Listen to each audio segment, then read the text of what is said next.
আজকে আমরা গ্রামারের এমন একটা টপিক নিয়ে কথা বলবো যেটা নিয়ে অনেকেই জানেন তো একটু ভয় পায়। কিন্তু আজ আমরা দেখব এটা আসলে কতটা সোজা। হ্যাঁ, ঠিকই শুনছেন। ভয়েস চেঞ্জ এটা আসলে ডাল ভাতের মতোই সহজ একটা ব্যাপার। বিশ্বাস হচ্ছে না? চলুন নিজেরাই দেখে নিই। তো সবার আগে আমাদের যেটা বুঝতে হবে সেটা হলো অ্যাক্টিভ আর প্যাসিভ ভয়েস এই দুটো আসলে কি, এদের মধ্যে মূল পার্থক্যটা কোথায়। চলুন একদম গোড়া থেকে শুরু করা যাক। দেখুন, একই কথা কিন্তু দুইভাবে বলা যায়। যখন বলা হচ্ছে আমি ভাত খেয়েছি, তখন আমি মানে কর্তা, তিনি হলেন গল্পের হিরো, সব ফোকাস তার ওপর। এটাই হলো অ্যাক্টিভ ভয়েস। কিন্তু যখনই বলা হচ্ছে ভাত আমার দ্বারা খাওয়া হয়েছে, তখন দেখুন গল্পের হিরো কিন্তু পাল্টে গেল। এখন ফোকাসটা চলে গেল ভাতের ওপর, আর এটাই হলো প্যাসিভ ভয়েস।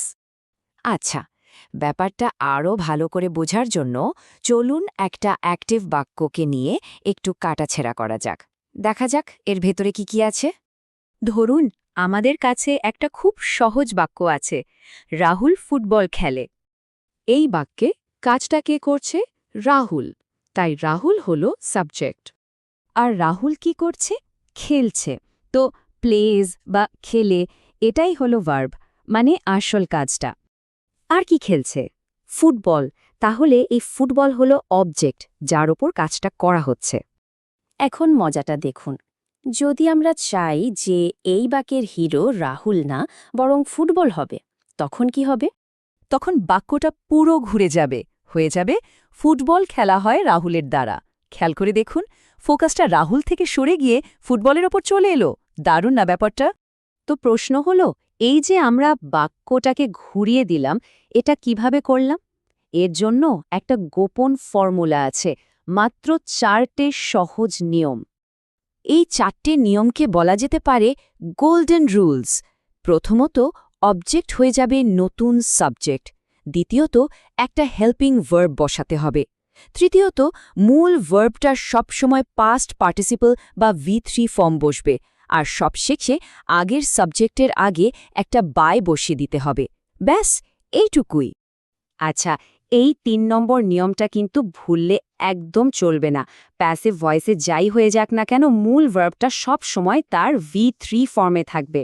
যেমন প্লে হয়ে যাবে প্লেড, ইট হয়ে যাবে ইটেন, আর রাইট হয়ে যাবে রিটেন।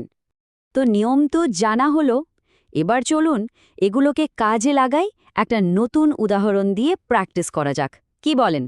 ধরা যাক বাক্যটা হলো সীমা রাইটস আ লেটার, বা সীমা একটি চিঠি লেখে। এটাকে প্যাসিভ করতে হবে। চলুন আমাদের 4টে নিয়ম ধরে এগোই। প্রথম নিয়ম কি ছিল? অবজেক্ট মানে অ লেটার চলে আসবে সামনে, তাহলে বাক্যটা শুরু হচ্ছে অ লেটার দিয়ে। এরপর নিয়ম নম্বর 2, একটা হেল্পিং ভার্ব লাগবে। যেহেতু এটা প্রেজেন্ট টেন্স আর চিঠি একটাই, তাই আমরা এখানে বসাবো ইজ। তো এখন হলো আ লেটার ইজ। এবার 3 নম্বর নিয়ম, সবচেয়ে গুরুত্বপূর্ণ। রাইটস ভার্বটার V3 ফর্ম কি? রিটেন। তাহলে এখন দাঁড়ালো আ লেটার ইজ রিটেন। আর একদম শেষে 4 নাম্বার নিয়ম, আসল যে সাবজেক্ট ছিল সীমা, তার আগে একটা বাই বসিয়ে দেব।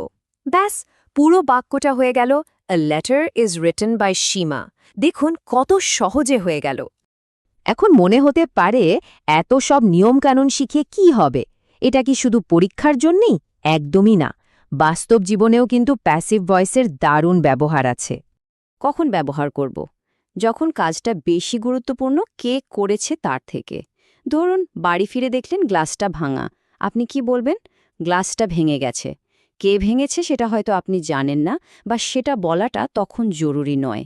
এই কারণেই দেখবেন খবরের কাগজে বা সায়েন্টিফিক রিপোর্টে প্যাসিভ ভয়েস অনেক বেশি ব্যবহার হয়। অনেক তো শেখা হলো। এবার আপনাদের পালা। স্ক্রিনে যে বাক্যটা দেখতে পাচ্ছেন, এটাকে প্যাসিভ ভয়েসে বদলে ফেলুন তো, আর উত্তরটা অবশ্যই কমেন্টে জানাবেন। যাওয়ার আগে চলুন একটা ফাইনাল কুইজ হয়ে যাক।